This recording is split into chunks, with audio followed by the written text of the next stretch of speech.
हरिओम नमस्ते। मैं शिवानंद राय।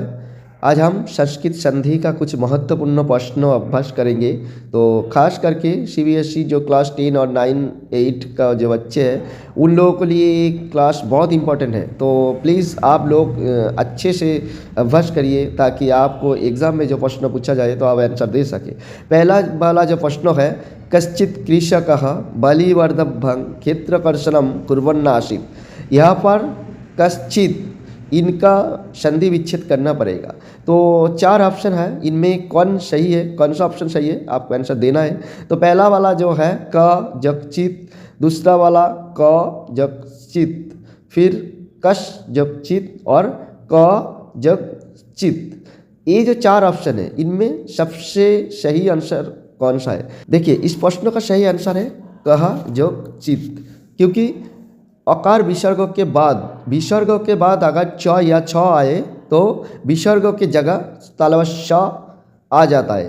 तो क जगचित कश्चित ये आंसर सही है। उसके बाद सेकंड प्रश्न जो तस्मिन्नेव समये टीकापि संपूर्ण अभवत्, मतलब उस समय टीका लिखना भी समाप्त हो गया है। तो तस्मिन्नेव इन पद का आपको संधि विच्छेद करना पड़ेंगे। तो तस्मिन्नेव यहाँ पर 4 ऑप्शन है। पहला तस्मिन् जोगेव, तस्मिन् जोगेव, तस्मिन्ने जोग व और तो जोग अस्मिन् जोग एव। तो यहाँ पर जो सही आंसर वो है तस्मिन् जोग एव।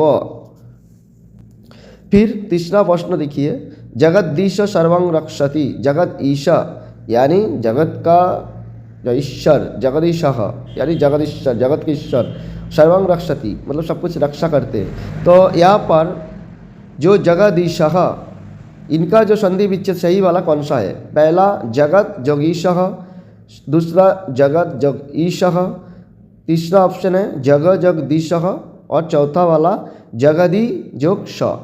देखिए, इनमें जगत जोग ईश ये वाला सही आंसर है, क्योंकि यहाँ पर देखिए अगर क च ट त प इनके बाद अगर स्वर वर्ण आ जाए तो ये तीसरा वर्ण हो जाता है। तो जगत तो का तीसरा वर्ण यानी द, तो था द, तो जगदीश हो जाएंगे। उसके बाद देखिए तत् जोग मनः, इसका जोड़ना है। तो कौन सा ऑप्शन सही है? तद मनः या तत्मनः या तम मनः या तन्मनः?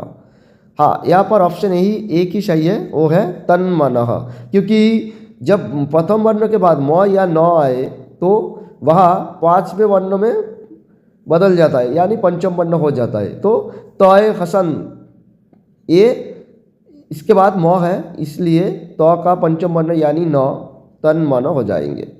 उसके बाद देखिए हिमालय तपोवनम अतीव सुंदरम अस्ति। यहाँ पर 4 ऑप्शन दिया है, तपो जगवनम, तपा जगवनम, तपह जगवनम और तपो जगवनम। इनमें सही ऑप्शन कौन सा है? तो यहाँ पर सही जो ऑप्शन है वो है तपो जगवनम तपोवनम। तो ये सही आंसर है। फिर नमस्ते अस्तु भगवान, नमस्ते यहाँ पर 4 ऑप्शन दिया हुआ है, नमः जोगते, नमस् जोगते, नमा जोगते, नमे जोगते। ये जो 4 ऑप्शन है इनमें सही ऑप्शन कौन सा है? यहाँ पर सही ऑप्शन है नमः जोगते, क्योंकि विसर्ग के बाद अगर त या थ आए तो विसर्ग की जगह पर श का आगमन होता है, मतलब नमस्ते। तो ये ऑप्शन सही है। फिर शह जो गच्छति, इनको जोड़ना है। तो शो गच्छति, श गच्छति, शह गच्छति और शह अगच्छति।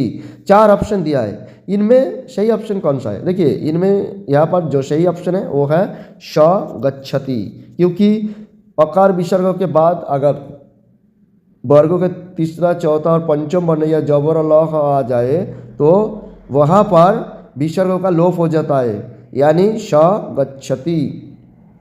ये वाला ऑप्शन सही है। फिर वाङ्मयम साहित्यम विशालं विद्यते, यानी वाङ्मयम, यहाँ इन पद का संधि विच्छेद करना है।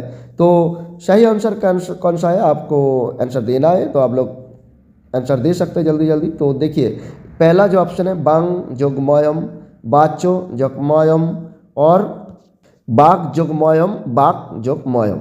यहाँ पर ये 4 ऑप्शन है, इनमें 4 ऑप्शन में पहला जो वांग्मयम ये तो सही नहीं है, वाचमयम वाचमयम ये भी सही नहीं है, वाग्मयम ये भी सही नहीं है, वाक्मयम ये सही है। क्यों? क्योंकि देखिए पहला बात तो अंत में मतलब दूसरा पद का पहला वर्ण म है, तो और इधर पहले अंत के प्रथम चरण का अंतिम वर्ण क है, तो बाद में म है यानी क का पंचम वर्ण करना है, क्योंकि बाद में पंचम वर्ण है इसीलिए क का पंचम वर्ण यो म है, तो वाक्मयम ये वाला आंसर सही है। उसके बाद मनहर बालकः पाठं पठति, मनहर इस पद का संधि विच्छेद करना है आप लोगों को। तो ऑप्शन 4 ऑप्शन दिया हुआ है, मन जोग हरः, मनो जोग हरः, मनः जोग हरः, मनस जोग हरः, यानी इस 4 ऑप्शन में तो जो ऑप्शन सी यानी ग वाला आंसर है मनः जोग हर, ये सही आंसर है। उसके बाद देखिए ज अनिष्ठ, ज अनिष्ठ जोड़ना है, तो 4 ऑप्शन दिया है, जो अनिष्ठ और जो अनिष्ठ, जनिष्ठ और जनिष्ठ, 4 ऑप्शन दिया है, इनमें सही ऑप्शन कौन सा है? जो अनिष्ठ, ये ऑप्शन सही है, क्योंकि अकार विसर्ग के बाद अगर अकार आता है तो विसर्ग के जगह पर ओकार हो जाता है और बाद में जो अ है वो लुप्त अकार हो जाता है, यानी जनिष्ठ, ये आंसर सही है। फिर दिगंबरः शिवस्य एकम नाम, यानी दिगंबर इस पद का संधि विच्छेद करना है।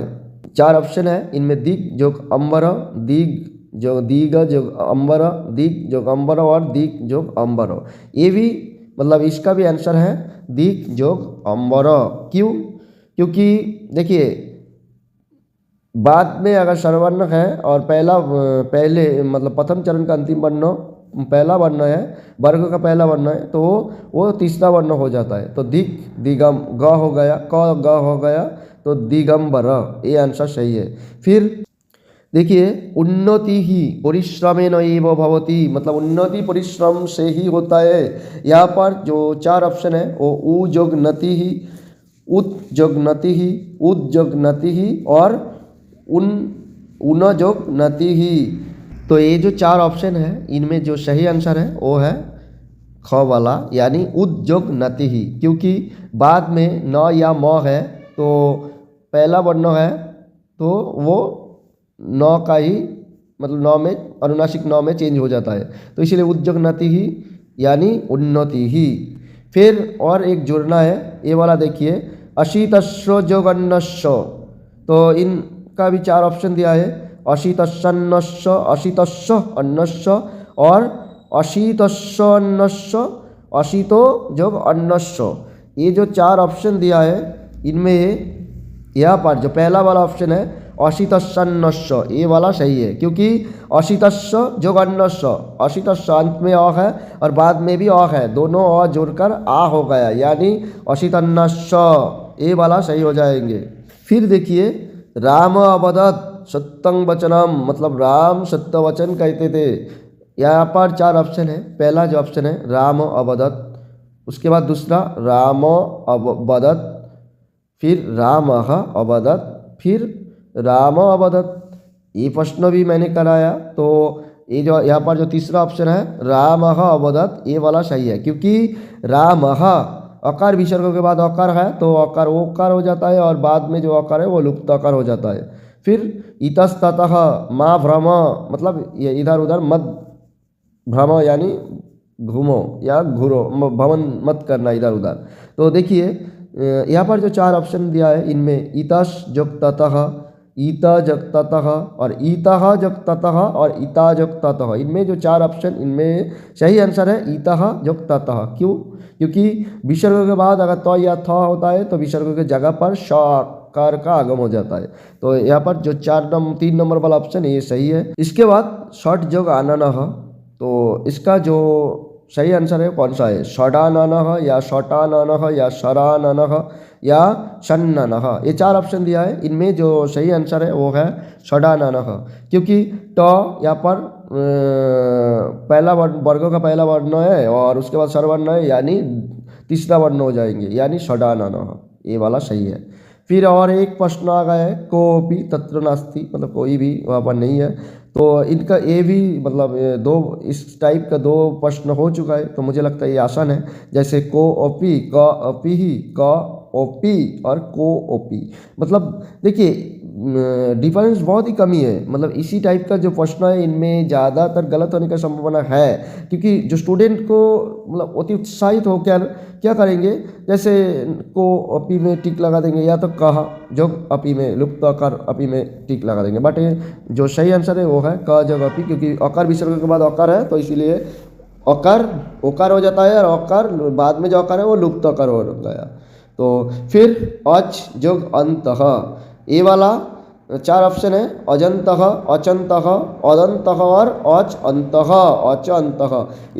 ये जो चार ऑप्शन है इनमें जो सही ऑप्शन वो कौन सा है, अजंतः। क्यों, क्योंकि च वर्ग का प्रथम वर्ण उसके बाद स्वरवर्ण है, इसीलिए तीसरा वर्ण हो गया। फिर आया मुनि राघव शिष्यं प्रति, ये जो ये वाला जो प्रश्न है बहुत इंपॉर्टेंट है, क्योंकि मुनि राघव शिष्यं प्रति यहाँ पर देखिए मुनि राह, मुनि आह, मुनि ही अह और मुनि ही आह, ये चार ऑप्शन दिया हुआ है। इन चार ऑप्शन में सही ऑप्शन कौन सा है, यहाँ पर जो सही ऑप्शन वो है मुनि जो आह। क्यों, क्योंकि विसर्ग के बाद अगर स्वरवर्ण है, अकार आकार भिन्न जो विसर्ग है उनके बाद अगर स्वरवर्ण है तो वो रकार का आगम हो जाता है वहाँ पर। तो मुनि ही जोग आह मुनि राह, ये वाला सही आंसर है। उसके बाद देखिए सद्भाव सर्वदा रक्षितव्य, यानी सद्भाव सर्वदा रक्षा करना चाहिए।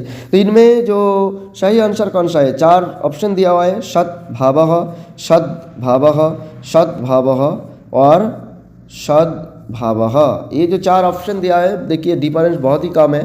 तो जो यहाँ पर जो सद्भाव और सद्भाव ये दोनों में अंतर बस 19-20 का ही है, तो गलती यहाँ पर ही ज़्यादातर होता है। तो यहाँ पर जो सही आंसर है वो सद जोग भाव। क्यों सद्भाव क्यों नहीं हुआ, क्योंकि बाद में अगर स्वरवर्ण होता तो तीसरा वर्ण होता, सद्भाव सही था। बट यहाँ पर तीसरा वर्ण नहीं है, इसीलिए सद्भाव यही हुआ है। तो आज का जो संधि का क्लास यहाँ यही बार ख़त्म हो रहा है। तो आप उम्मीद है आप लोगों को ये क्लास अच्छा लगा। तो अगर अच्छा लगता है तो इस वीडियो को जरूर एक लाइक शेयर कमेंट और इस चैनल को जरूर सब्सक्राइब कर देना।